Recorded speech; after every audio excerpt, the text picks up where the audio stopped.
Salut tout le monde, c'est Franck et vous l'avez vu dans le titre, nous allons parler de la Xbox Series X que j'ai depuis maintenant 2 semaines, sur laquelle je joue depuis maintenant 2 semaines. Je pense donc avoir du recul nécessaire pour vous en parler. Je vais juste la reposer parce que, première chose que je peux vous dire, elle est lourde. Je l'ai reposée dans son petit coin juste ici, elle va très bien sur mon bureau. Petite précision avant de commencer, je suis chez Xbox depuis la Xbox 360, j'étais sur PlayStation avant. Cette vidéo n'est pas du tout une vidéo guerre des consoles, pourquoi la Xbox Series X est mieux. Je vais juste vous expliquer mon expérience avec la Xbox Series X depuis 2 semaines. Donc c'est juste pour vous aider si jamais vous vous demandez encore laquelle prendre, si vous vous demandez ce que vaut la Xbox, cette vidéo est faite pour vous. Et comme d'habitude sur la chaîne, on va commencer par le commencement, c'est-à-dire le design. C'est aussi une des raisons pour lesquelles j'ai choisi Xbox, même si mon choix était de toute façon fait depuis le départ. Je trouve la Xbox Series X beaucoup plus belle, beaucoup plus sobre, beaucoup moins grosse que la PS5. Elle va extrêmement bien sur mon bureau, juste dans l'angle, juste ce qu'il faut en taille. C'est la première console que je mets de façon verticale. C'est très joli, ça se marie, je pense, beaucoup plus facilement avec un intérieur dans un salon, dans un bureau, dans une salle gaming qu'une PS5. Après, vous l'avez vu si vous avez regardé la vidéo sur mon setup, j'aime tout ce qui est sobre, donc forcément c'est le design qui me plaît le plus. C'est une question purement personnelle, c'est complètement subjectif, mais je trouve la Xbox Series X très jolie, très réussie. Comme je vous l'ai dit, elle est lourde, mine de rien, elle fait son poids. Mais de toute façon, une fois qu'elle est posée, c'est plus vraiment un problème. Ce qui nous intéresse, c'est ce qu'il y a à l'intérieur et ce qu'on obtient comme performance avec cette console. Je ne vais pas du tout vous parler des spécifications techniques, vous dire oh là là, les 12 teraflops, les 16 Go de RAM, tout ça. On s'en fout un peu, tout ce que je veux vous donner, c'est ça donne quoi quand on a la manette entre les mains, qu'on allume la console et qu'on joue sur Series X. Je sais que je viens de vous dire que les chiffres, on s'en foutait un petit peu, mais je me sens un petit peu obligé de vous dire que je joue sur un écran qui n'est pas spécialement adapté pour en tirer pleinement parti. C'est pas un écran gaming, c'est un écran de bureautique à la base, c'est un écran ultra wide qui n'est pas pris en charge par la console, ça reste du 16/9, donc j'ai des bords noirs sur les côtés. C'est un 60 à 75 Hz, donc c'est pareil, on n'aura pas les 120 FPS pour profiter pleinement, c'est pas un écran 4K, mais tout le monde n'a pas un écran ultra haut de gamme pour pouvoir profiter de cette console. Je pense qu'il y a beaucoup de gens qui sont comme moi avec des écrans pas basiques, mais qui font juste le taf, tout simplement, et de toute façon, les écrans HDMI 2.1 ne sont pas encore sur le marché pour tirer pleinement parti de ces consoles nouvelle génération. Voilà, on a fait le tour de l'intro et des spécifications, des points que je voulais préciser avant de commencer à vous parler de la console. On va pouvoir y passer. Les 2 premiers points qui m'ont vraiment marqué la première fois que j'ai allumé cette Xbox Series X, c'est le silence. Cette console ne fait aucun bruit, à tel point que j'étais obligé de mettre ma main de temps en temps au-dessus de la console pour être sûr de sentir que le ventilateur tournait, tellement elle ne fait rien. Aucun bruit, c'est vraiment impressionnant, on ne l'entend absolument pas.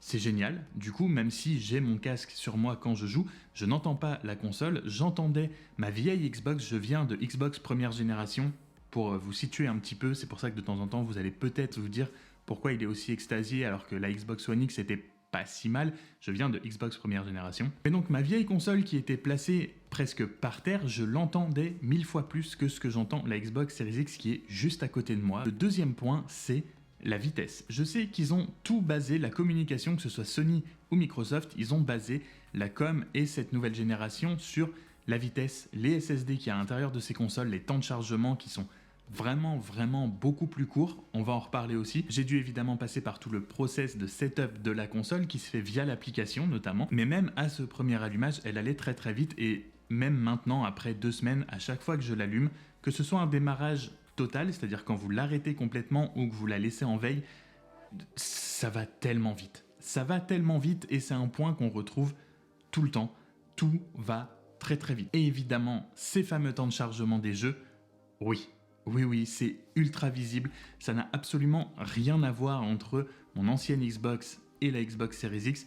Les jeux se chargent comme ça, même les jeux qui me prenaient beaucoup de temps avant, comme par exemple Forza Horizon 4, Forza Motorsport, ça se sent quasiment plus, c'est tellement agréable que tout vienne extrêmement rapidement. Il y a aussi évidemment la fameuse fonction Quick Resume qui est pour revenir très rapidement à un jeu qui est resté ouvert, pour y revenir là où on l'avait laissé.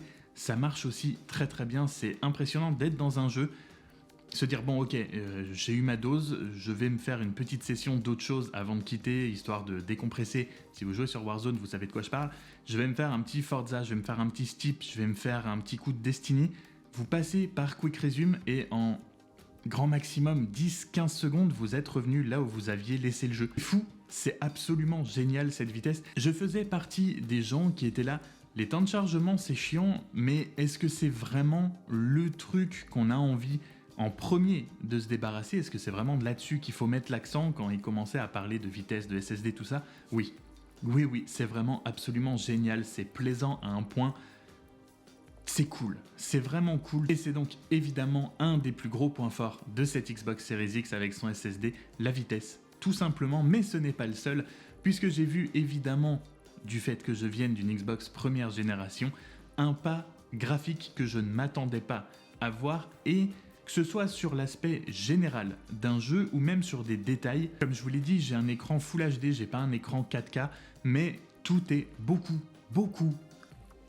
plus beau. J'ai téléchargé grâce au Game Pass par exemple Destiny 2 qui est optimisé pour Xbox Series X, c'est magnifique, que ce soit en termes de couleurs, que ce soit en termes d'effets de lumière, c'est très beau, que ce soit en termes de choses affichées à l'écran, la profondeur de choses affichées à l'écran, c'est magnifique. Sur Warzone, j'ai l'impression tout simplement de ne absolument pas jouer au même jeu. J'ai relancé une dernière fois avant de lancer la Xbox Series X Warzone sur ma vieille console, histoire de m'imprégner vraiment dans la tête de l'image de ce que c'était, comparé à ce que ça allait être. J'ai vraiment l'impression que je jouais dans une bouillie de pixels au milieu du brouillard, tellement rien n'était fin en fait, tout est beaucoup plus fin, tout est beaucoup plus détaillé, tout est beaucoup plus lisse, tout est beaucoup plus beau. La map, les décors, quand on va quelque part, que ce soit sur Destiny, Warzone, je parle en général, tout est beaucoup plus beau, tout est vraiment rehaussé, tout est beaucoup plus fini, beaucoup plus fin, beaucoup plus joli, beaucoup plus agréable à voir. On voit énormément plus de choses. Voilà, c'est vraiment un gap énorme que j'ai passé personnellement. Je sais pas si la Xbox One X a un gap aussi énorme, je pense pas. Je pense que le gap est beaucoup moins gros, mais on aurait quand même les temps de chargement beaucoup plus rapides, etc. Donc en termes de graphisme général, c'est beaucoup plus beau. Et en plus de la vitesse, en plus du graphisme, tout est tellement plus fluide quand je joue, et ça se voit notamment sur Forza Horizon, un jeu de course, je pense que c'est le meilleur exemple, et les FPS aussi évidemment, mais sur Forza Horizon, les détails de la voiture grâce au graphisme sont fous, mais la fluidité quand on conduit, c'est incroyable. Comme elle ne fait aucun bruit cette console, on a quelque chose de très beau, de très fluide, qui charge très vite, mais on a l'impression qu'on ne titille même pas la surface de ce qu'elle peut faire, puisque évidemment je suis en Full HD, je suis en 60 ou 75 FPS, puisque mon écran ne va pas au-delà, mais on peut achever du 100-120 images secondes. J'imagine même pas ce que ça doit être de jouer sur un écran gamer optimisé pour le gaming, avec un framerate de fou, avec un taux de rafraîchissement incroyable, avec des graphismes en 4K ou au moins en 2K, j'ai envie de dire. Donc vraiment, en fait, j'ai juste l'impression de redécouvrir tous les jeux auxquels je jouais avant, de les redécouvrir sous une nouvelle dimension. Le step de passer d'une génération à une autre est vraiment là. Quand la Xbox One X est sortie, c'était la console la plus puissante du monde, mais ça restait une Xbox One. Le fait que ce soit le même nom et tout ça, ça donnait juste l'impression que c'était un rafraîchissement de la vieille console. Là, on est vraiment sur quelque chose de nouveau, et ça se voit sur tous les aspects que je viens de vous citer. Les différences sont vraiment incroyables et tellement plaisantes. Et si vous couplez tout ça au Game Pass qui vous donne accès à des centaines et des centaines de jeux, dont certains optimisés pour Xbox Series X, tout ça fait que, voilà pourquoi j'ai choisi personnellement la Xbox Series X, voilà ce qui fait que c'est une console vraiment pour moi géniale. Cette nouvelle génération sur les années à venir promet d'être, je pense, extrêmement géniale.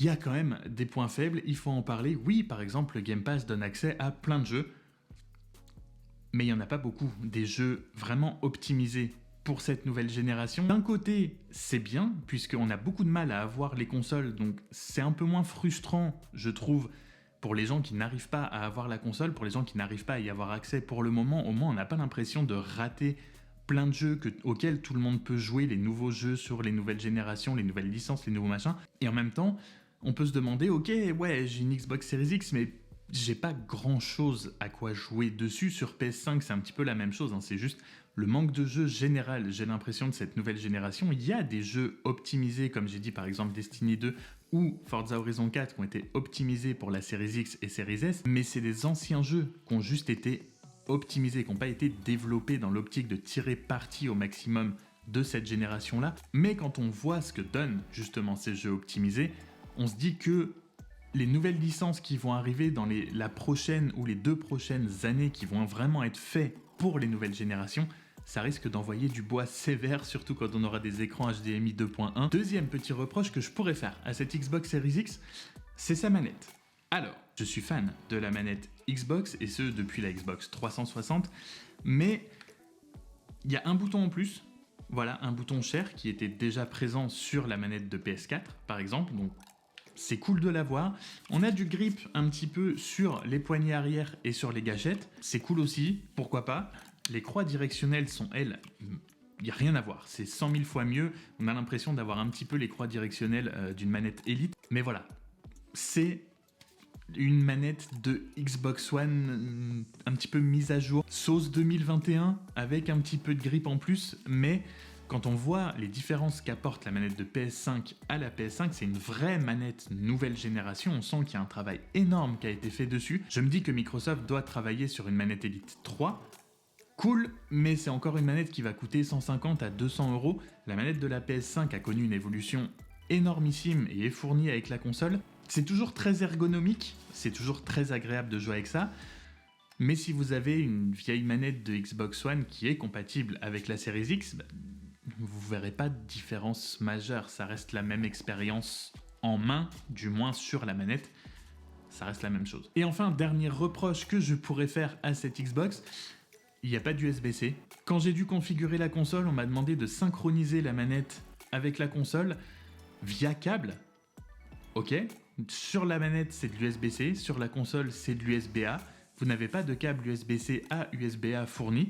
J'ai donc dû fouiller à l'intérieur de mes tiroirs, mais j'ai mis beaucoup de temps à trouver un câble USB-C vers USB-A. Ce n'est pas fourni alors qu'on nous demande de brancher la manette à la console. 2021, l'USB-C pour les années à venir, tout ça, si on veut brancher un disque dur USB-C sur la console, on peut pas non plus.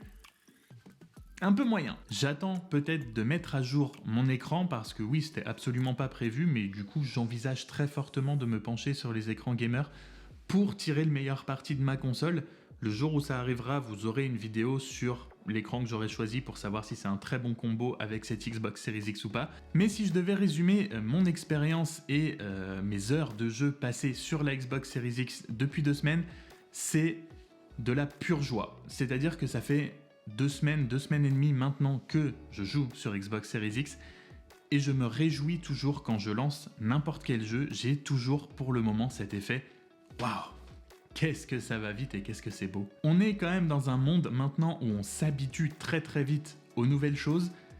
J'ai toujours, après 2 semaines et demie, cet effet, c'est ce sourire sur mon visage quand j'allume ma console et que je vois mes jeux tourner même sur mon écran Full HD, de me dire waouh, quand même, j'ai vraiment l'impression de redécouvrir mes jeux et de reprendre un plaisir encore plus énorme à jouer à ma console depuis que j'ai la Xbox Series X. Voilà, ce sera tout pour moi pour aujourd'hui, pour cette vidéo sur ma Xbox Series X, sur cette console nouvelle génération. J'espère qu'elle vous aura plu, j'espère aussi qu'elle vous aura été utile si jamais vous hésitez encore un petit peu, que vous voulez en prendre une mais vous n'êtes pas tout à fait sûr de ce que ça vaut, etc. etc. J'espère que j'aurai pu vous donner un petit peu d'éléments de réponse via mon retour d'expérience. Si c'est le cas, n'hésite pas à t'abonner avant de partir. Sur ce, je vous retrouve très vite dans une prochaine vidéo. Comme d'habitude, prenez soin de vous. Salut!